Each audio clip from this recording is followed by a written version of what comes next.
Hello, আসসালামু আলাইকুম। সকল কবুতর প্রেম ভাইদের জানাচ্ছি আসসালামু আলাইকুম। এই যে আমার একটা কবুতরের ছানা মারা গেল আজকে। তো এটা অনেক ভিডিও দেখছেন আপনারা অনেকভাবে। তো আল্লাহর রহমতে একটু অনেক সুস্থ হয়েছিল।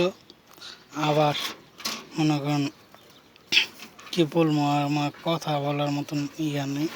কী কারণে এই বেবিটা আমার অনেক শখের, অনেক। আর তার বাপ মা দুই সাইডে, এক সাইডে হয়েছে আপনার 45 আর এক সাইডে হয়েছে 50। এই দুই সাইডের তো ঘুরানো বাবা পাল্লা আপনার গেম খেলানো কবুতর। এই গেম খেলানো কবুতরের ছানাটা আজকে কিছুক্ষণ আগে ওইটা ছাদে আসছিলাম কবুতরগুলো গোসলের পানি দিব। তো এই বললে আসছিলাম, আয়সা দেখি এই যে ছানাটা আমার আজকে ইন্তেকাল করলো। কালকেও পর্যন্ত সুস্থ আসলো, তার আগেও ভিডিও দিছি, কয়েকবার ভিডিও দিছি এটার। তা আজকে কিছুক্ষণ আগে দিয়ে কবুতরের ছানাটা মারা গেছে। অনেক কষ্ট লাগতেছে, খুবই খারাপ। কী কারণে একটা বেবি হইতে অনেক পরিশ্রম, তো পরিশ্রমের পরেই ভালো থাকে।